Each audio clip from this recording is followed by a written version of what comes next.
హీరోగా ఎంట్రీ అయ్యి still hat trick హిట్టులతో 50 సంవత్సరాల హీరోగా కొనసాగుతూ అదే హీరో ఒకటే కాన్స్టిట్యున్సీ హ్యాట్రిక్ ఎమ్మెల్యేగా కొనసాగుతూ ఇటు గోల్డెన్ జూబ్లీ సెలబ్రేషన్స్ అలాగే 25 సంవత్సరాల బసవతారకం ఇండో అమెరికన్ క్యాన్సర్ ఆసుపత్రికి సేవలు అందిస్తూ ఇలా ఎవరైనా ఒక హీరో ఉన్నాడంటే ప్రపంచంలో that is one and only that is Nandamuri Balakrishna.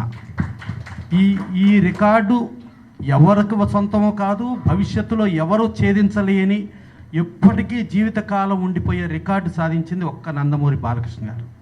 అలాగే ఆర్ఎస్ఎస్ సభలు జరిగినప్పుడు ఆర్ఎస్ఎస్ సభల్లో నేను వెళ్తే అక్కడ డిస్కషన్లు ఏంటంటే ఒక రాముడిగా కృష్ణుడిగా ఒక 4 తరాల పాటు ఒక కుటుంబం చేసింది అని అంటే ఆ కుటుంబం అనేది నందమూరి కుటుంబం. ఆ రికార్డు కూడా ఎవ్వరి వల్ల కాదు.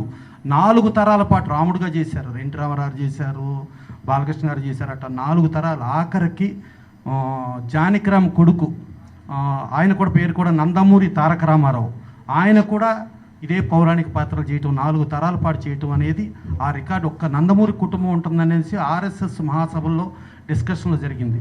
సో అట్లా ఆయన నటుడిగా ఇటు సేవారంగంగా ఇటు పొలిటికల్గా ఇక అది తిరుగులేదు. ఇక ఇది దాటితే సేవారంగంలో ఆయన ఎన్నో గుప్తదానాలు ఎన్నో చేశాడు. గతంలో మన దాసరి నారాయణరావు పేపర్లో మదనపల్లిలో ఒక అమ్మాయికి హార్ట్లో హోల్ ఉంది అని చెప్పి ఒక డిస్కషన్ జరిగితే ఆ పేపర్ చూసి ఆ రోజుల్లో ఆయన తండ్రి గారు నందమూరి తారక రామారావు గారు ఆంధ్రప్రదేశ్ ముఖ్యమంత్రిగా ఉన్నారు, వాళ్ళ బావగారు హెల్త్ మినిస్టర్ దగ్గుబాటి వెంకటేశ్వరరావు ఉన్నారు. ఒక్క ఫోన్ కాల్ చేసి అటు తండ్రికి చెప్పినా ఇటు బావకి చెప్పినా సెకండ్లో ముఖ్యమంత్రి సహాయ నిధి నుంచి వచ్చి ఇమీడియట్ ఆ పని చేసేయచ్చు. కానీ ఆ పైన ఆయన చేయలే. నాకు ఆ పొలిటికల్గాను వాటిగాను నేను వాడుకోను అని చెప్పి వాళ్ళని పర్సనల్ మనిషిని పంపించి మదనపల్లి పంపించి ఒక టీచర్ కూతురు ఆవిడ ఆ కూతురుని తీసుకొచ్చి మద్రాసులో చెరియన్ హాస్పిటల్లో ఆయన సొంత ఖర్చుతో ఆ ఆపరేషన్ చేయించడం జరిగింది. చేపించి వాళ్ళ అమ్మాయి పిల్లలు పుట్టే అమ్మాయి వెరీ హ్యాపీగా ఉంది. సో అలాంటి గొప్ప దానాలు సేవా రంగాలు ఇప్పటి నుంచినో ఎన్నో చేశారు. అలా చేసి బసవతారకం ఇండో అమెరికన్ హాస్పిటల్ తరఫున చేయటం, తర్వాత ఏదొచ్చినా కూడా గతంలో మనకి చూసుకుంటే రాయలసీమలో విపరీతమైన ఫ్లడ్స్ వచ్చి ప్రాబ్లం వస్తే అప్పుడు ఆ ప్రాబ్లంలో నేనుండాను అని చెప్పి ఒక స్పందన ప్రోగ్రామ్ ఇండస్ట్రీ వ్యాప్తంగా స్పందన ప్రోగ్రాం పెట్టారు.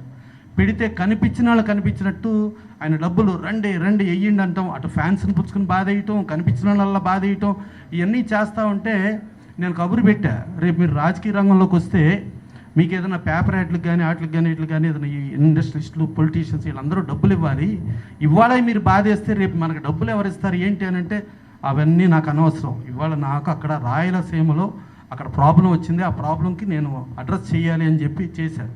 దానప్పుడు దాసరి నారాయణరావు నేను ఉండంగానే బాలయ్య నువ్వు పర్సనల్గా ఇంత కలెక్ట్ చేస్తున్నావు కదా, దీనికి ఇండస్ట్రీ ఎందుకు, నీ పర్సనల్గా చేయొచ్చు కానీ నీ పర్సనల్ పేరు వస్తుంది కదా అంటే కాదు, నాకు పరిశ్రమ ముఖ్యం, పరిశ్రమ ద్వారానే చేస్తానని చెప్పి ఆయన ఆ రోజున ముఖ్యమంత్రి రోసయ్య గారు సమక్షంలో 6 కోట్ల రూపాయల పైన డబ్బు ఆయన ఇచ్చేసి సమకూర్చడం జరిగింది.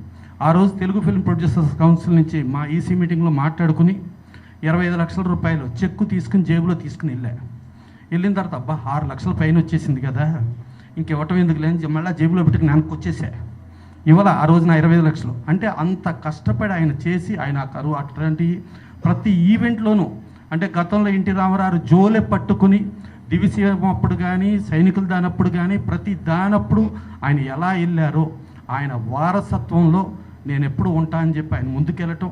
అలాగే అదే మదనపల్లిలో ఎన్టీ రామారావు నా రాజకీయ వారసుడు బాలకృష్ణ గారు అని చెప్తే ఆ వారసత్వంలో హ్యాట్రిక్ హీరోగా కొనసాగటం, ఇవన్నీ కొనసాగితే చూసుకుంటే ఒక చరిత్ర, అలాంటి చరిత్ర పురుషుడికి ఇవాళ తెలుగు ఫిల్మ్ ఇండస్ట్రీ యావత్ భారతదేశం ఇండస్ట్రీని కలుపుకుని ఇవాళ ఈవెంట్ చేస్తుందంటే ఈ ఈవెంటు సన్మానానికి ఆయన యాక్చువల్గా ఒప్పుకోరా, నాకొద్దు నాకు ఎన్ని సన్మానాలకు నేను దూరం అంటే లేదు ఇది అవసరం, మీ సన్మానాన్ని చూసి చాలామంది ఇన్స్పైర్ అయ్యి ఇటు హీరోలుగా కానీ ఇటు సేవారంగంగా కానీ ఇలా పొలిటికల్గా కానీ ఇన్స్పైర్ అయ్యి రేపు ఫ్యూచర్ జనరేషన్స్ పనికి వస్తుందని ఫోర్స్ చేస్తే బలవంతంగా ఆయన ఒప్పుకోవడం జరిగింది.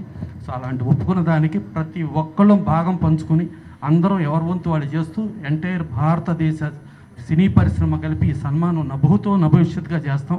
ఈ చేసే దానిలో మనందరం భాగస్వాములు. Thank you.